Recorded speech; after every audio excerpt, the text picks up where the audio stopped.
इसीलिए काशी जैसे स्थान, अयोध्या जैसे स्थान, श्रीमद् वृंदावन धाम जैसे स्थान, ये विशिष्ट स्थान है। वहां उस अनंत ब्रह्मांड नायक सर्वेश्वर सर्वशक्तिमान भगवान का बहुत विशिष्ट रूप से प्राकट्य होता है। कहा गया है कि जैसे ये नेत्र इंद्रिय, तो ये नेत्र इंद्रिय है, ये नहीं है, ये तो है गोलक, नेत्र इंद्रिय का गोलक। इस नेत्र के गोलक में नेत्र इंद्रिय रहती है सूक्ष्म, वो अतीन्द्रिय है, वो दृष्टि का गोचर नहीं होती।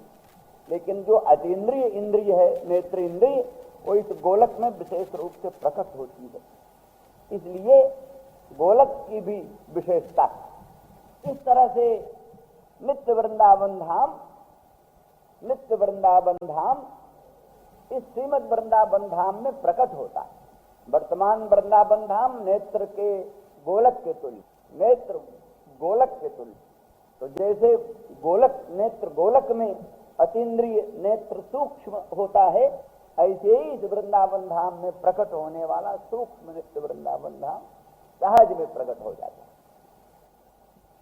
इन सब दृष्टियों से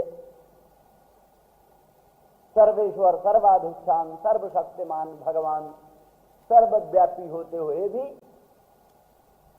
विशेष रूप से कभी अभिव्यक्त होते हैं। उस विशेष रूप की अभिव्यक्ति को ही अवतार कहते हैं।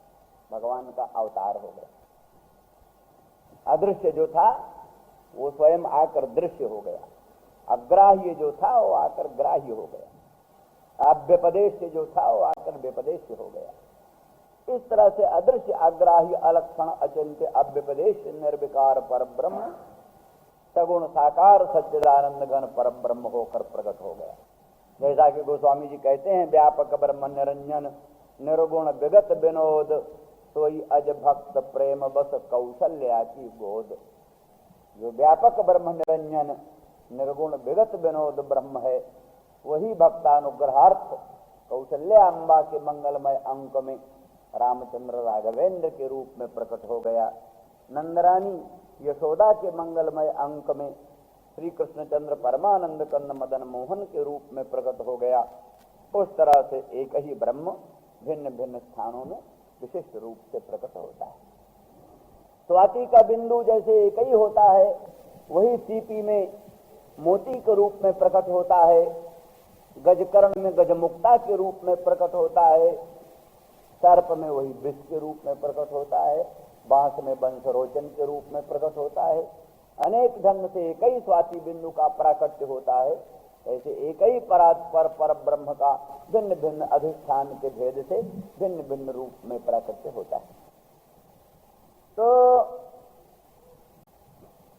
गोपांगना कहती हैं, श्याम सुंदर, आपकी जो ये व्यक्ति है, अभिव्यक्ति है, प्राकट्य है, श्री कृष्णचंद्र परमानंद कंद मदन मोहन के रूप में जो आपका परम पवित्र दिव्य अवतार है, ये जो है सो सबका जो वृजन है, दोष है, पाप है, उसको हनन करने वाली है। वृजन हन त्रिलम, अलम माने अत्यर्थम, अलम अत्यर्थम वृजन हंत्री, अतिशयन वृजन पापों को हनन करने वाली है। सब प्रकार के दुखों को, व्यसनों को, दारिद्र्यों को समूल उन्मूलन करने वाली, विधूनन करने वाली आपकी ये अभिव्यक्ति। ब्रज बनौकसाम व्यक्तिरंगते, हे अंग विशेषण से प्रिय, जहां सभी के लिए जो वृंदावन धाम में और ब्रज के भीतर कई वन है, ब्रज के भीतर कई वन है, खदिर वन है, बहुल वन है, कदम्ब वन है, काम वन है, बहुत से वन हैं। तो ब्रज के भीतर जो अनेक वन, उन वनों में रहने वाले जो लोग हैं, चाहे पशु पक्षी हो, चाहे तरु लता गुल्म हो, तरु हो, लता हो, गुल्म हो, पशु पक्षी हो, ब्रज के वन में रहने वाले जो भी प्राणी हैं, उन सब का ब्रजन, सबका पाप, सबका दुख आपके इस अवतार से अत्यंत नष्ट हो गया।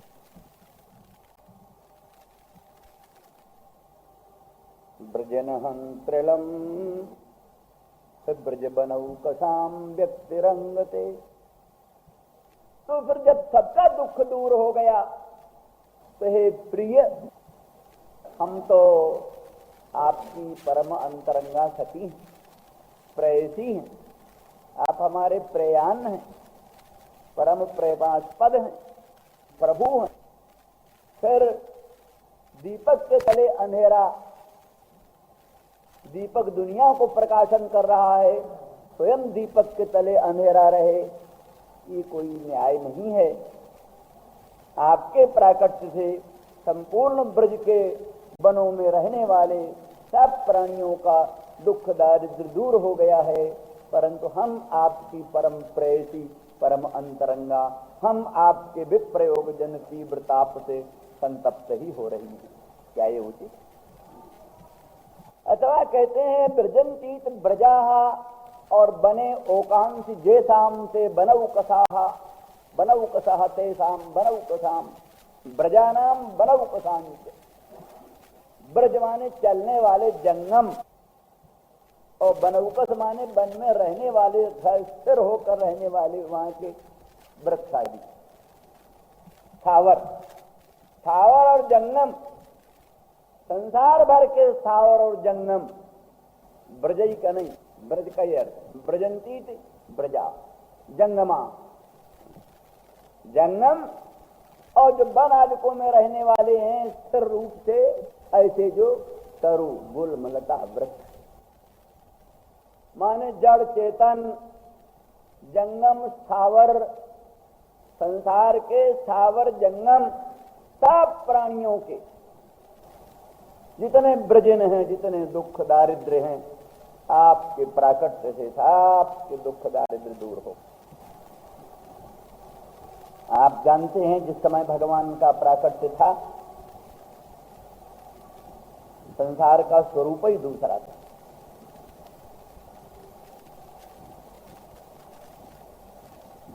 कहते हैं श्रीमद् भागवत में कथा है कि जिस समय भगवान पधार गए तो धर्मराज युधिष्ठिर ने, अर्जुन ने जो जगत का रूप देखा वो बिल्कुल विलक्षण, जो भगवान के सन्निधान में जगत का मंगलमय रूप था, वही जगत भगवान के विप्रयोग में दुखमय हो गया।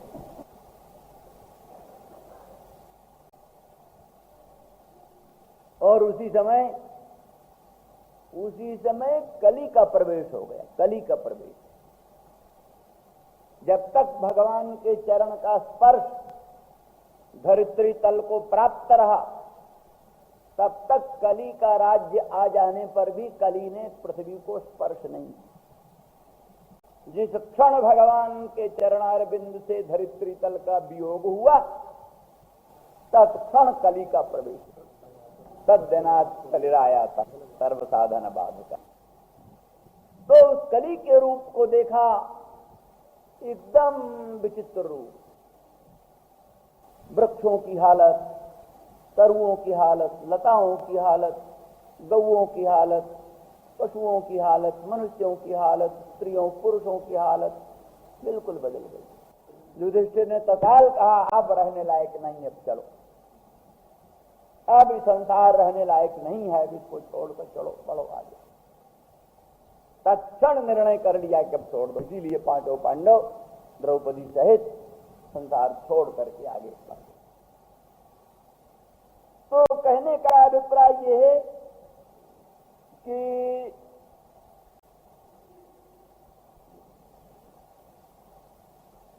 किसी भगवत भक्त, किसी महापुरुष के सन्निधान से भी, जहां देश काल का वातावरण शुद्ध एक प्रकार से हो जाता है और असत पुरुषों के सन्निधान से देश काल का वातावरण अशुद्ध हो जाता है, तो भगवान जिस देश काल में प्रकट है उस देश काल की विशेषता स्वभाव से ही उत्तम उत्तम होनी चाहिए।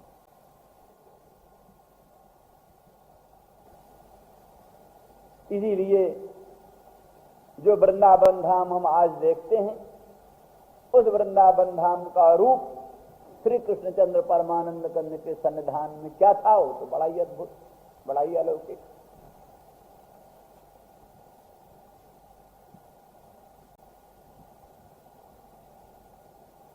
वहां की भूमि, वहां की लता, वहां के गुल्म, वहां के तरु, वहां की दुर्वाएं, ये सब के सब पूर्ण रूप से भगवत तत्व की अभिव्यंजना करती थी। एक एक वस्तु भगवत तत्व की अभिव्यंजना करती थी। एक एक वस्तु से भगवत तत्व को पूछ लो, भगवत तत्व को जान लो, ये चमत्कार। और ये सदा सर्वदा की बात रही। रामावतार ही हुआ तब देखो ना, सब फल फले और राम हित लागी, ऋतु अन ऋतु ही काल गति त्यागी। चित्रकूट धाम में भगवान श्री कृष्णचंद्र श्री रामचंद्र राघवेंद्र परात्पर पर ब्रह्म प्रभु पधारे, तो वहां पर जितने वृक्ष थे, जितने तरु थे, सब में फल और फूल आ गए। देश काल की गति को त्याग कर किस देश में, किस काल में, किसमें फूल आना चाहिए, किसमें फल आना चाहिए, इस नियम की परवाह न करके राघवेंद्र के हित के लिए, राघवेंद्र की सेवा के लिए, राघवेंद्र की आराधना करने की बुद्धि से सभी वृक्ष अपने काल गति, देश गति को त्याग करके फलित हो गए। इसी तरह से प्रत्येक भूमि की बात है। परशुराम पद पद्म परागा, मानत भूमि भूरि निज भागा। राघवेंद्र रामचंद्र के पद पद्म का स्पर्श करके, उस पराग को स्पर्श करके भूमि अपनी भूरि भाग्य मानती थी, अपने को धन्य धन्य मानती थी। अरण्यों में, वृक्षों में नाना प्रकार की मधुधाराएं निकलती थी। समुद्रों में नाना प्रकार के रत्न प्रकट होते थे। वनों में नाना प्रकार के मधु, नाना प्रकार के पुष्प फल आदि अभिव्यक्त होते रहते थे। एक प्रकार का संपूर्ण लोक का लोक एक प्रकार से वैकुंठ धाम बन गया था, दिव्य धाम बन गया था। और जब उनको राम का वियोग हुआ, राम के वियोग में, भगवान कृष्ण के वियोग में, उन सब की हालत बड़ी विचित्र हुई। अयोध्या के वृक्षों के लिए लिखा है, नदियों के लिए लिखा है, आकर सुमंत्र जी वर्णन करते हैं। सुमंत्र जी चक्रवर्ती नरेंद्र दशरथ से वहां की हालत जो सुमंत्र जी वर्णन करते हैं, ये अयोध्या की इस समय क्या हो रहा है, बोले उपतप्तोदका नद्या, नदियों के जल जो है वो खौल रहे हैं। रामचंद्र के वियोग से नर नारी संतप्त हों, व्याकुल हों, ये तो कहना ही सुनना चाहे। उपतप्तोदका नद्या, नदियों का जल भी रामचंद्र के वियोग से खौल गया, खौल उठा, उपतप्त हो गया। और कहते सपुष्पांकुर कोरकाः, जितने फूल हैं, जितने पल्लव हैं, जितने अंकुर हैं, वे भी सब के सब संतप्त हो रहे हैं। तो ये सब भगवान रामचंद्र राघवेंद्र के विप्रयोग जन तीव्र ताप में संतप्त हुए हैं नदियां और सरोवर और हृद और वृक्ष और लता और गुल्म भी। इसलिए ठीक सही बात है कि भगवान के प्राकट्य होने से ब्रज माने संपूर्ण जंगम चलने वाले, और बनौकस माने स्थावर वृक्षादि, स्थावर और जंगम, सबका जो वृजन है, पाप है, दुख है, उसको हनन करने वाली आपकी अभिव्यक्ति, आपके प्राकट्य से सबका दुख दूर हो गया। केवल हम आपकी प्रियतमा प्रेयसी गोपांगना ही आपके विप्रयोग जन तीव्र ताप से आज भी संतप्त हो रही है। सबका दुख दूर हुआ, हमारा दुख नहीं दूर हुआ। ब्रजबनौकसां व्यक्तिरंगते ब्रजनहं त्रिलम। विश्व मंगलम, सारे विश्व के लिए मंगल रूप, आपकी अभिव्यक्ति विश्व के लिए मंगल रूप। इसीलिए भगवान के प्राकट्य से संसार में, विश्व में मंगल ही मंगल दिखाई देता है।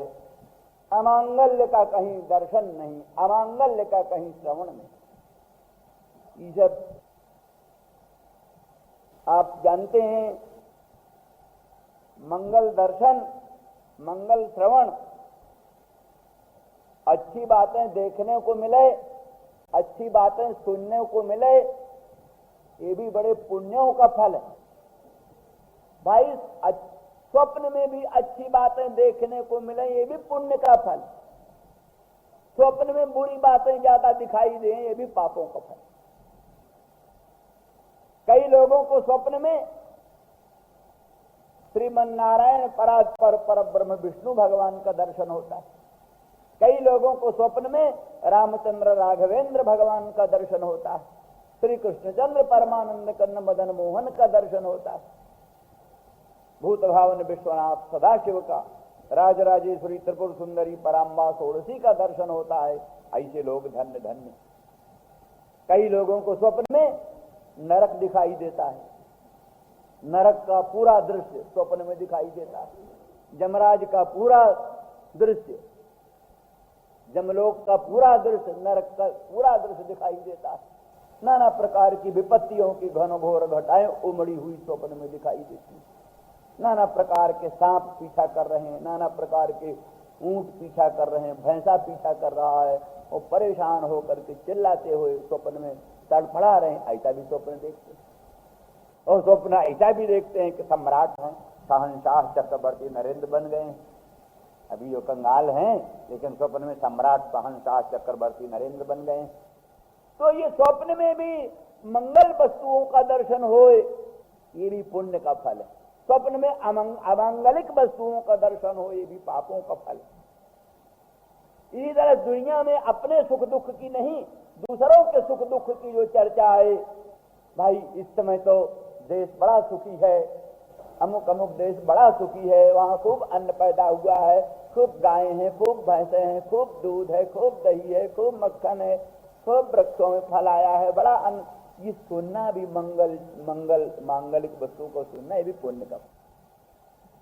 और ये सुनना फलानी जगह अग्निकांड हो गया, 1 लाख आदमी मर गए, फलानी जगह ऐसा भूकंप हो गया और 15,000 आदमी एकदम डूब गए।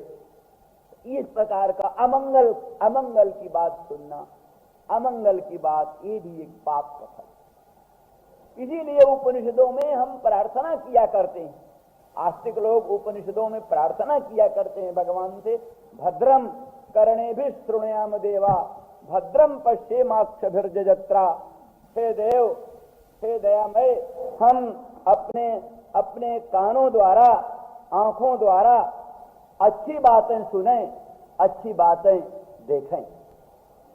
कानों से अच्छी बातें सुने और आंखों से अच्छी बातें देखें।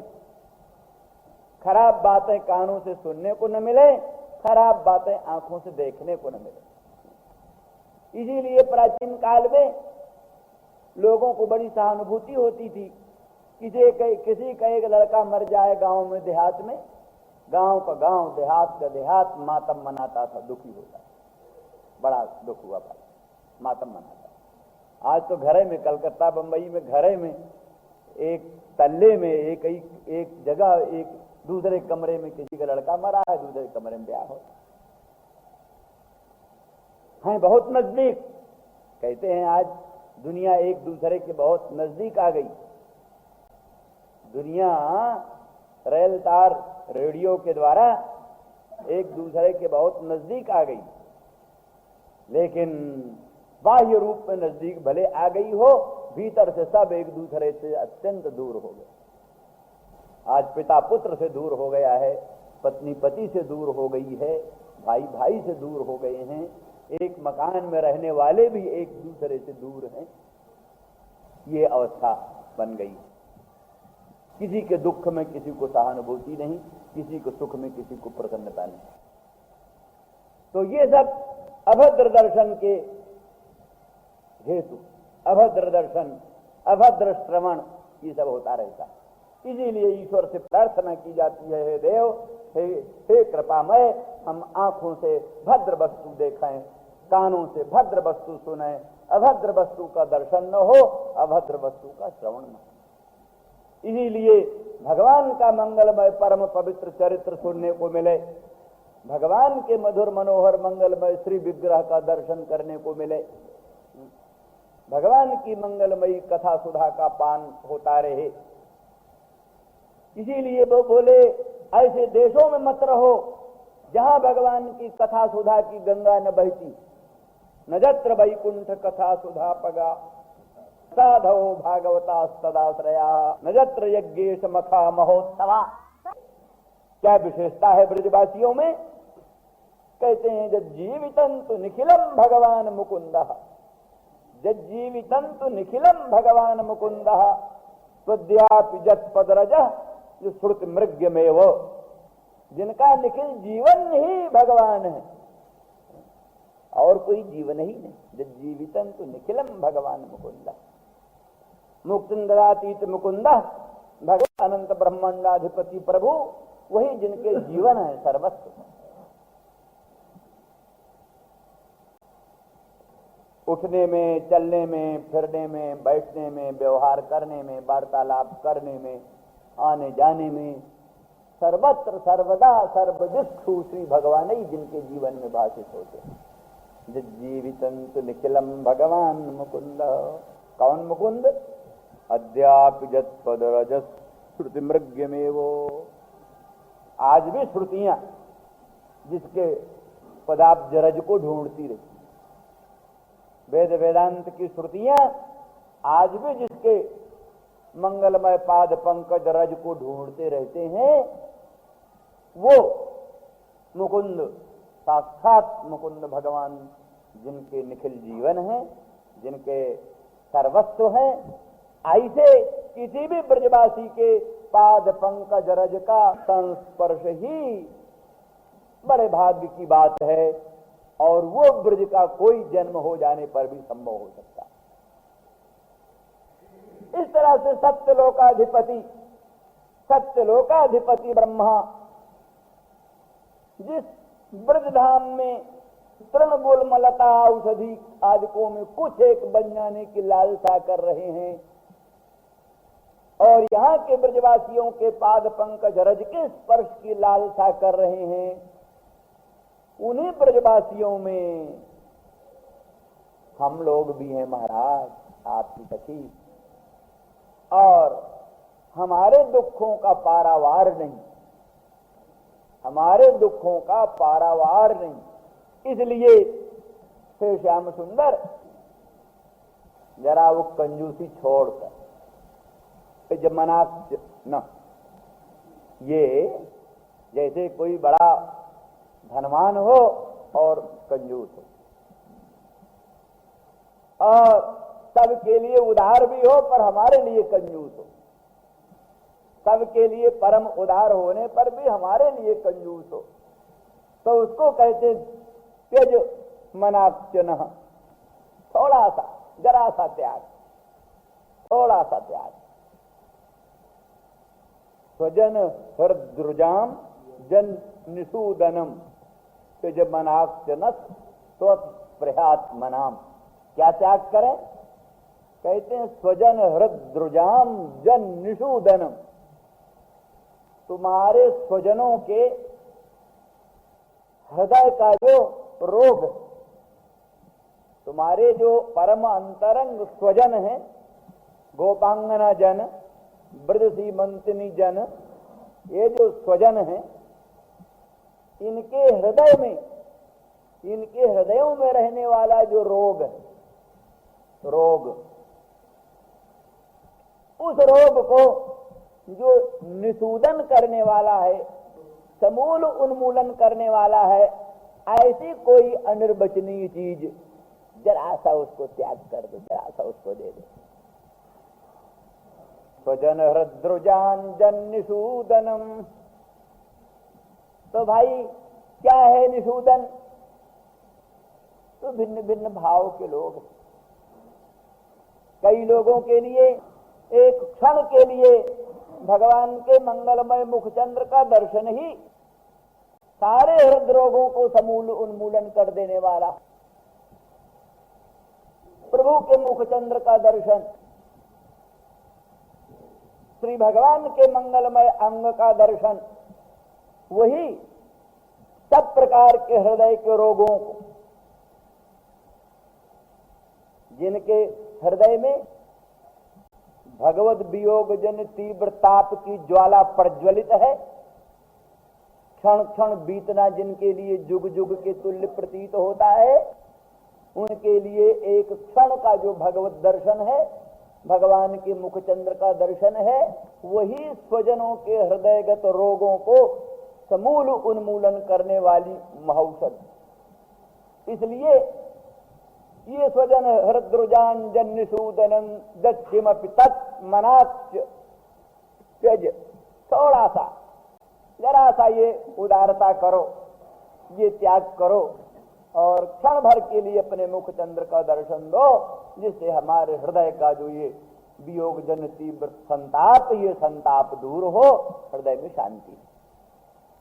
कोई समझते हैं कि ये भगवत विरह ज्वाला नल, भगवान के विरह का जो एक प्रकार की ज्वाला, भगवत विरह वही अनल अग्नि है, उसी की ज्वाला उनके हृदय में धधक करे। भगवत विरह नल ज्वाला, ये भगवत विरह नल ज्वाला क्या है? मानो ये बाड़वा नल, बाड़वाग्नि। तो इस बाड़वाग्नि की प्रशांति के लिए दूसरा कोई उपाय नहीं। समुद्र में बाड़वा नल प्रकट हुआ, बाड़वा नल समुद्र में प्रकट हुआ, समुद्र को जलाकर भस्म कर देने लगा, समुद्र भस्म होने लगा। फिर उसकी प्रशांति कैसे हुई? उसकी प्रशांति हुई जब भगवान के चरणाम्बुज से निकलने वाली भगवती गंगा समुद्र में पहुंची। भगवान के पादार बिंद से निकलने वाली गंगा जब समुद्र में पहुंची, तब वो बड़वा नल शांत हुआ। तो गोपांगनाओं का हृदय भी प्रेम समुद्र था, प्रेम का समुद्र ही है, पर वहां ये जो बिरहा नल ज्वाला, बड़वा नल ज्वाला की तुल्य प्रकट है, ये उथल पुथल मचाए हुए। तो गंगा जिस पादार बिंद से निकली है, वो पादार बिंद अगर इस उरस स्थल पर स्थापन करने को मिल जाए, जिस पादार बिंद से गंगा निकली है, वो गंगा का उद्गम स्थान पादार बिंद अगर ये क्षण भर के लिए इस उरस स्थल पर धारण करने को मिल जाए, तो वो विरह नल ज्वाला मिट सके। यही उदारता है तेज मनाक्चनः, यही आपके स्वजनों के हृदय रूपी रोग को नष्ट करने वाला निषूदन महौषध है। इस महौषध को उदारता पूर्वक क्षण भर के लिए दान कर दो। कार्पण्यम अकुर्बन मनाक्ष तत्यज, कार्पण्य न करते हुए, कृपणता न करते हुए थोड़ा सा ये त्याग कर डालो और अपने पादार बिंद को हमारे उरस स्थल पर धारण कर दो। और वे गंगा का उद्गम स्थान है, और इसके संसर्ग से अवश्य हमारे हृदय की जो विरह नल ज्वाला है वो प्रशांत हो जाएगी। तेजमनाचन स्वप्रियात्मनाम, क्यों और किसी तरह से तुम्हारे हृदय रोग की इलाज और कोई हो सके तो वैद्य बुला लें भाई, कोई इंतजाम कर दें तुम्हारे हृदय रोग के नाश करने का। तुम ऐसी बात क्यों मांगती? तो कहते तो प्रियात्मनाम जन हृद्रुजाम, त्वयि स्पृहा, त्वद्विषयिणी स्पृहा, त्वत्स्पृहा, त्वत्स्पृहा यस्य स तच आत्मा च त्वत्स्पृहात्मा, त्वत्स्पृहात्मा यासाम, त्वयि स्पृहायुक्तम आत्मा मनः यासाम, त्वयि स्पृहायुक्तम आत्मा मनः यासाम। आप में स्पृहा से युक्त आत्मा अंतःकरण है जिनका, यानी हमारा आत्मा, आत्मा माने अंतःकरण, हमारा आत्मा, हमारा अंतःकरण, हमारा मन आपकी स्पृहा वाला, उसमें आप ही के प्रति स्पृहा। दुनिया में किसी चीज में स्पृहा नहीं, किसी वस्तु की कामना नहीं, मोक्ष की कामना नहीं, स्वर्ग की कामना नहीं, पशुपुत्रादि की कामना नहीं, किसी ऐश्वर्य की कामना नहीं, सर्व कामना शून्य मन, केवल स्वस्पृहात्मा, केवल आपकी ही स्पृहा। दुनिया की स्पृहाएं सब खत्म हो गई, एकमात्र स्पृहा आपके मुखचंद्र का दर्शन हो, आपके पादार बिंद का स्पर्श हो, आपके हस्त कमल का संस्पर्श हो, यही स्पृहा है और कोई स्पृहा नहीं। ऐसे कौन होते हैं जानते ही हैं आप, महासंत, अमलात्मा परमहंस, भगवत भक्त शिरोमणि, जिनको संसार की सब स्पृहा खत्म हो गई, संसार की सब लालसा, संसार की सब कामना खत्म हो गई, केवल भगवान की कामना रह गई बस। तो स्पृहात्मनाम, तो ऐसे लोगों के हृदय के रोग की इलाज क्या हो सकती? ऐसे लोगों के हृदय के रोग की इलाज क्या हो सकती? सिर्फ आपके चरणारविंद का स्पर्श ही, आपके मुखचंद्र का दर्शन ही ऐसे लोगों के हृदय के रोग की इलाज, और कोई।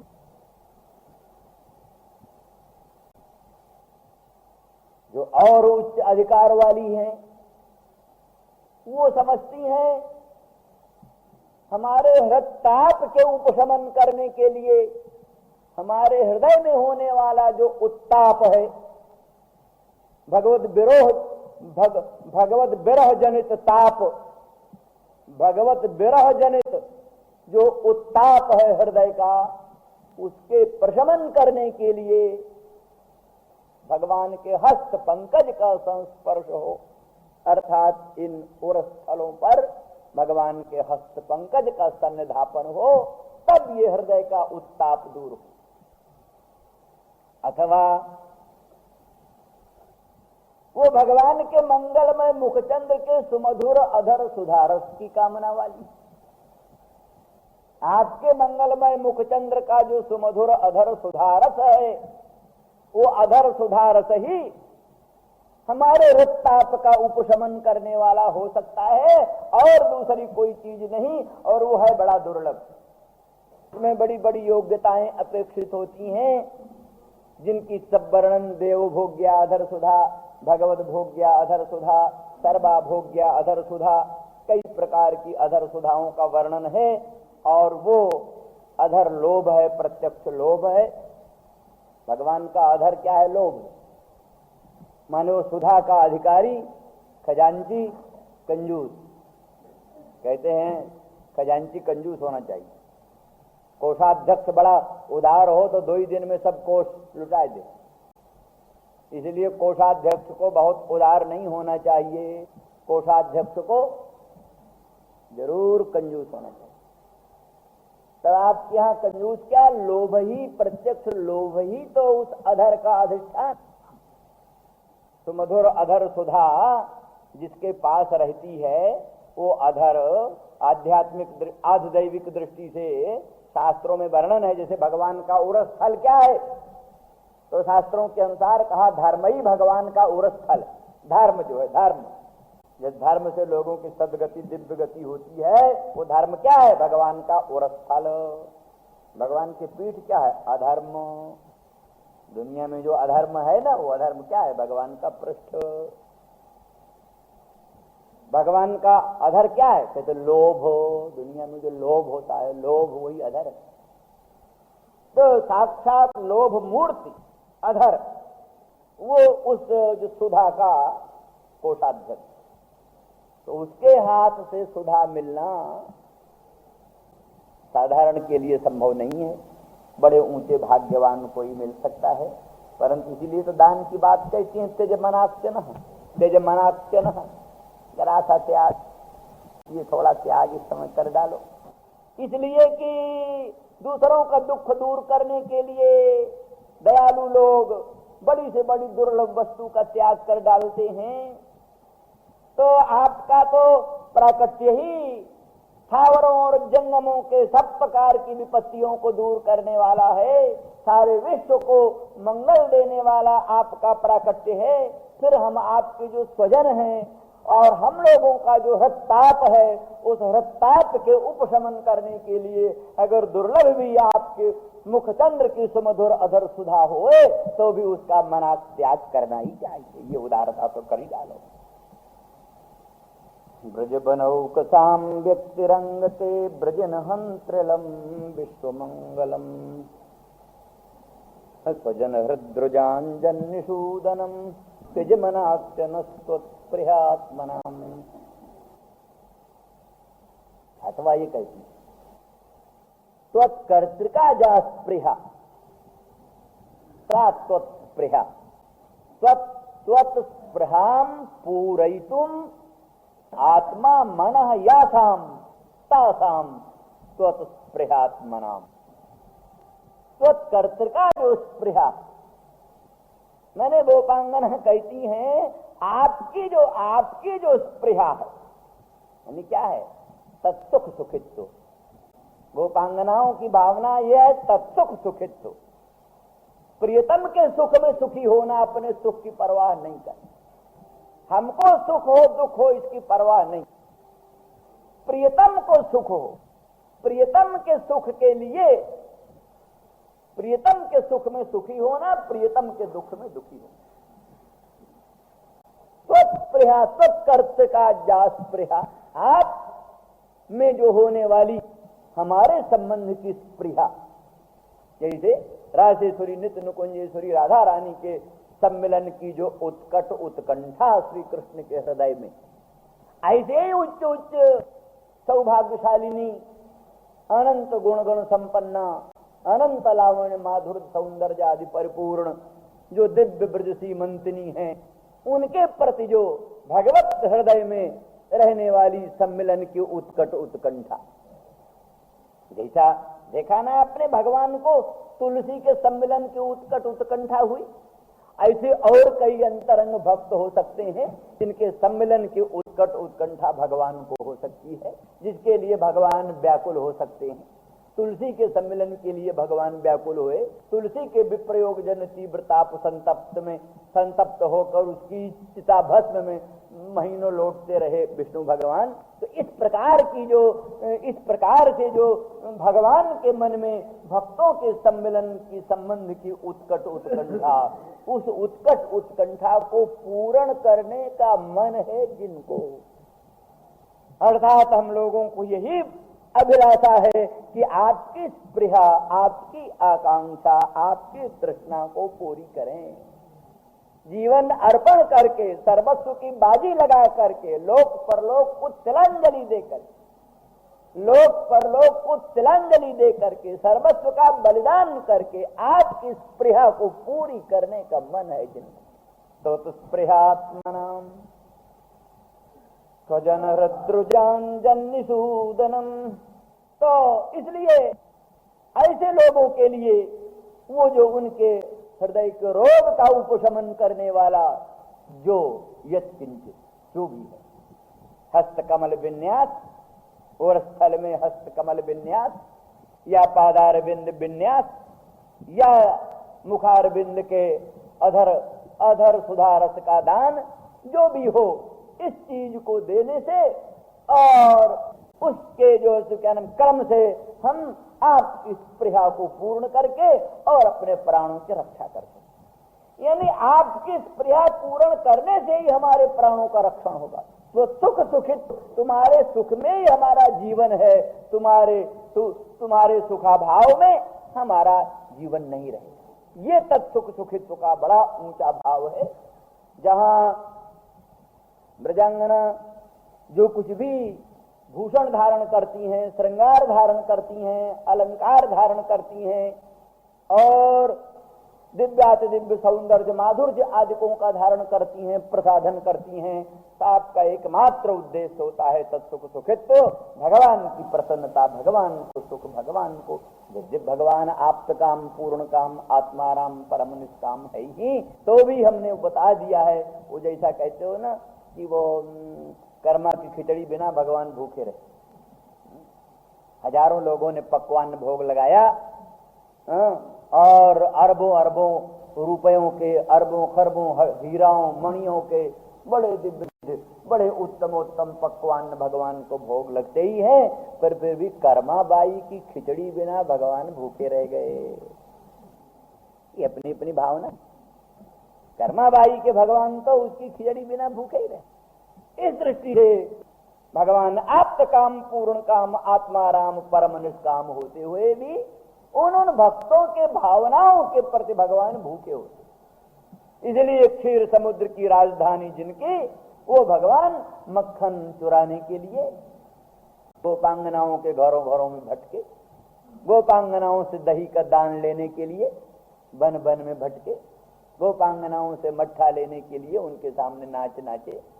ये सब कुछ किया कौन? जिसके क्षीर समुद्र, दूध का समुद्र ही जिसकी राजधानी, अनंत ब्रह्मांड के ईश्वरदाधिष्ठात्री महालक्ष्मी जिसकी पत्नी पादार बिंद का सेवन, पाद संवाहन करती रहती। ऐसे भगवान भी भक्त भावना के भूखे होकर के और गोपांगनाओं के छाछ के लिए उनके आज्ञानुसार नाचते हैं, उनके मक्खन के लिए उनके घर चोरी करने जाते हैं और उनका दधिदान लेते हैं, ये सब कुछ करते हैं। ऐसे ही भगवान आप्त काम होते हुए भी उन गोपांगनाओं के अनंत सौंदर्य माधुर्य पर मोहित होकर को उनके सम्मिलन के लिए उत्सुक होते हैं। तो तत् एवं विषय एवं भूता, जो भगवत विषय स्प्रेहा, उसकी पूर्ति करने के लिए सर्वस्व का बलिदान देने वाली गोपांगना भगवान से उस वस्तु की जांचा कर रही हैं। राम जय राम, जय जय राम, राम जय राम, जय जय राम, श्री राम जय राम, जय जय राम। अतिशय श्रेय को निश्रेयस कहते हैं, जिसे बड़ा श्रेय कोई न हो। इतना बड़ा श्रेय, इतना बड़ा कल्याण कि जिससे बड़ा कोई न हो। निरतिशय श्रेय, निरतिशय श्रेय भगवत पद प्राप्ति है। भगवत पद प्राप्ति से बढ़ करके कोई श्रेय नहीं। तो सर्वातिशायी श्रेय, सर्वोत्कृष्ट श्रेय जो निश्रेयस है, उस निश्रेयस पद को प्राप्त कराने के लिए आपका ये प्रादुर्भाव है। इसलिए कामं क्रोधम, कोई आप में काम करे, कोई आप में क्रोध करे, कोई आप में स्नेह करे, कोई आपसे द्वेष करे, शत्रुता करे, जिस किसी तरह से भी आप में कोई भाव बना ले, जेन केन प्रकारेण मन कृष्णे निवेशयेत्, यथा कामाद भयाद बापी मर्त्य स्तनमयताम यात न तथा भक्ति योगे। जितना मन भगवान में सन्निविष्ट हो जाता है, उतना अच्छा और दूसरा कोई मार्ग ही नहीं। यथा कामाद भयाद बापी, इसलिए कंस को डर था भगवान कृष्ण से, भय, इतना भय था, इतना भय था कि भय के द्वारा अंतःकरण उसका द्रवीभूत हो गया। द्रवीभूत अंतःकरण में, भय से द्रवीभूत अंतःकरण में कृष्णचंद्र परमानंद कंद भगवान सन्निविष्ट हो गए थे। इसलिए भय से द्रवीभूत अंतःकरण के अणु अणु में कृष्ण भगवान भरपूर हो गए थे। इसलिए वो आसीन संविसंस्तिष्ठन् शयान पर्यटन महीम चिंतयानो ऋषिकेशम अपश्यत् तन्मयं जगत। उठता हुआ, चलता हुआ, सोता हुआ, फिरता हुआ, लेटा हुआ, चारों ओर ये कृष्ण आया, ये कृष्ण आया, ये कृष्ण आया, ये पकड़ो, ये कृष्ण आया, कृष्ण ही कृष्ण। जहां देखो, जहां सो रहा है वहां कृष्ण, शैया में कृष्ण, छत में कृष्ण, आकाश में कृष्ण, अंतरिक्ष में कृष्ण, वायु में कृष्ण, तेज में कृष्ण, सूर्य में कृष्ण, तरुओं तरुओं में, लताओं लताओं में, अणु अणु में कृष्ण ही कृष्ण उसको दृष्टिगोचर हो रहा है। ये भय का चमत्कार है। तो इसलिए ऐसे प्राणियों के भी परम कल्याण के लिए ये आपका प्रादुर्भाव है। यहाँ भी यही व्यक्ति नृणान श्रेयसार्थाय व्यक्तिर भगवत प्रभो अव्ययस्या प्रमेयस्य निर्गुणस्य गुणात्मन। वही व्यक्ति यहाँ ब्रज बनऊ कथाम व्यक्तिरंगते ब्रजन हंत्रलम विश्व मंगलम। हे अंग, आपकी जो व्यक्ति है, अभिव्यक्ति है, आपका जो प्राकट्य है वो ब्रज बनऊ कथाम, ब्रजन हंत्री, ब्रजवासियों और वनवासियों, ब्रजवासियों और वनवासियों के ब्रजन दुखों को हनन करने वाली ये आपकी अभिव्यक्ति। आपके प्राकट्य से ब्रजवासियों के सब दुख दूर हो गए, वनवासियों के सब दुख दूर हो गए। और अलम अत्यर्थम ब्रजनहंत्री और अलम अत्यर्थम मंगलम, ये सर्वतोभावेन सर्व प्रकार के पापों को, सर्व प्रकार के दुखों को समूल नष्ट करने वाली आपकी अभिव्यक्ति है। और विश्व मंगलम, संपूर्ण विश्व का मंगल करने वाली है। जब से आपका प्राकट्य हुआ विश्व में आनंद ही आनंद है। कहीं किसी प्रकार का संताप नहीं, दुख नहीं, दर्द नहीं, किसी प्रकार की विपत्ति नहीं। सब प्राणी जैसे सूर्य नारायण के प्रखर प्रकाश के सामने अंधकार टिकता नहीं। जहां सूर्य नारायण का प्रखर प्रकाश नहीं होता वहीं अंधकार होता। जैसे भगवान की अभिव्यक्ति, भगवान का अभ्युदय जहां हो रहा है, जहां भगवान का प्राकट्य हो रहा है विश्व में, भगवान के प्रखर प्रताप से विश्व भर में अमंगल वैसा ही नष्ट हो गया जैसे भगवान सूर्य के प्रखर प्रकाश से अंधकार दूर हो जाता है।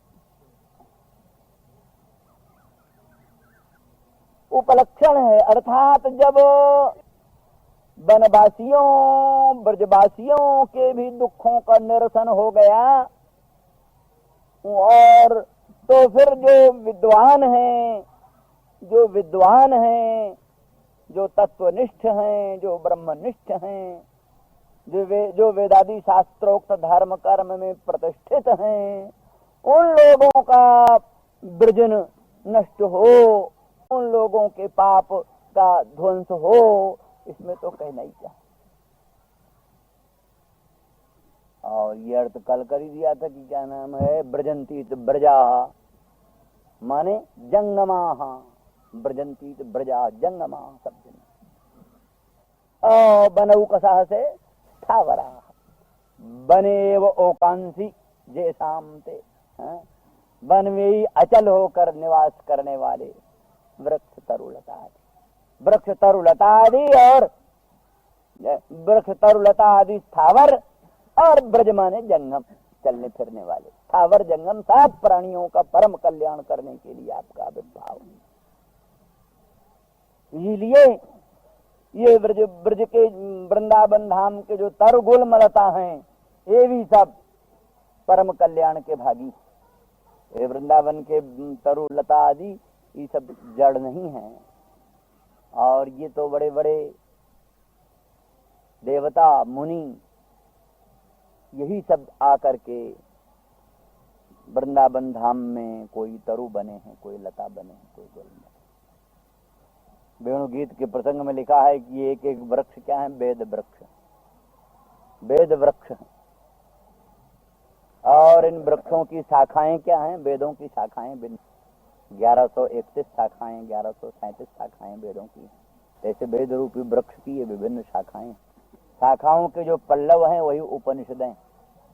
उपनिषदें पल्लवों पर बैठने वाले जो वही मानो उपनिषद रसास्वादन करने वाले परमहंस लोग, परमहंस लोग। तो ये आरुह्य जे द्रुम भुजान रुचिर प्रबालान शृण्वन्त्यमीलित दृशो विगतान्य वाचः, शृण्वन्त्यमीलित दृशो विगतान्य वाचः।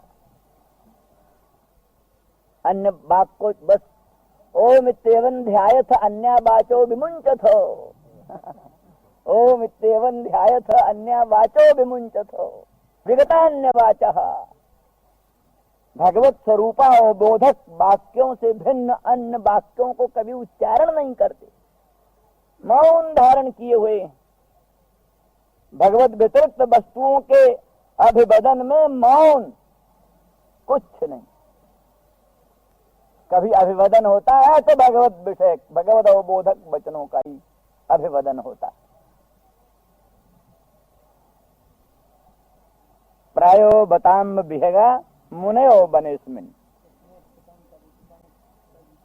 कृष्णे क्षितं तदुज्जं कल वेणु गीतम आरुह्य जे द्रुम भुजान रुचिर प्रबालान शृण्वन्त्यमीलित दृशो विगतान्य वाचा।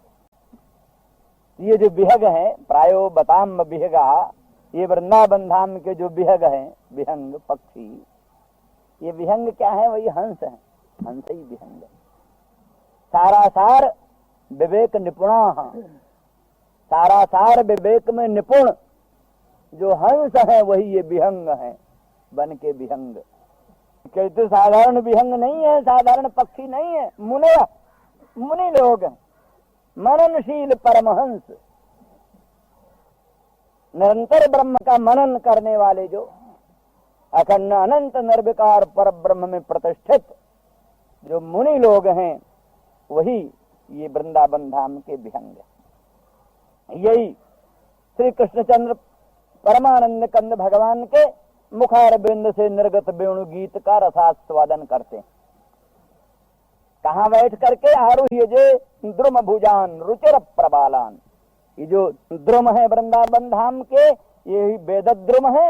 ये वेद द्रुम के जो ये शाखाएं, द्रुम भुजान, द्रुमों के जो भुजाएं माने शाखाएं, कैसे है? रुचिर प्रबालान, बड़े रुचिर है, प्रबाल पल्लव आदि जिनके, बड़े रुचिर, आनंददायक, सुंदर, सुकोमल, नवल, पल्लव, आनंददायक, वही उपनिषद रूप, जो श्रुत शीर्ष, श्रुतियों के शीर्ष रूप। तो वहां आरूढ़ हो करके, अर्थात तत्त वेदों की शाखाओं के उपनिषदों के सन्निधान में बैठे हुए उनका रसास्वादन करते हुए ये कहते शृण्वंती, भगवान के वेणु गीत को सुनते हैं। सुनने में आनंद का उद्रेक होता है, आंखें मिट जानी चाहिए। ज्यादा आनंद का उद्रेक होता है तो आंख मिट जाती है। तो शृण्वन्त्यमीलित दृशो, कि आंखें मिटी नहीं है। क्यों? वो मुखचंद्र का दर्शन कर रहे हैं। भगवान कृष्णचंद्र के मधुर मनोहर मंगलमय मुखचंद्र का दर्शन कर रहे हैं, इसलिए आंखें नहीं मिट सकती। और कानों के द्वारा भगवान के मुखचंद्र से निर्गत वेणु गीतामृत का पान कर रहे हैं, कानों के द्वारा वेणु गीतामृत का पान कर रहे हैं, और आंखों के द्वारा भगवान के मुखचंद्र के सौंदर्यामृत का रसास्वादन कर रहे हैं। इसलिए शृण्वन्ति अमीलित दृशः विगतान्य वाचः, साफ इधर उधर की वाणी छोड़ करके, जो उधर वाणी करेंगे तो श्रवण बंद हो जाएगा, वेणु गीतामृत का रसास्वादन नहीं होगा और वाणी बोलेंगे तो इस तरह से सिद्ध है कि वृंदावन धाम के ये सब वृक्षादि बहुत विशिष्ट वस्तु। इसीलिए इनमें वृंदावन धाम के वृक्षों से मधुधाराएं जो टपकती हैं, उनमें आनंदाश्रु की कल्पना भक्तों ने की है। वृंदावन धाम के जो सरोवरों में, सरसियों में, सरिताओं में जो कमल कमलिनी कुमुद कुमुदनी के विकास परिलक्षित हो रहे हैं, उनमें रोमांच की कल्पना कर रहे हैं। मानो भक्त रोमांच हो रहा है। ये परम भक्त हैं, भगवान के गीतामृत का रसास्वादन करके कोई तो आंसू बहा रहे हैं और कोई रोमांच कंटकित होकर पुलकावली धारण किए हुए। क्या है ये श्लोक? हर्षित चोश्रु सर्वो मुमुचु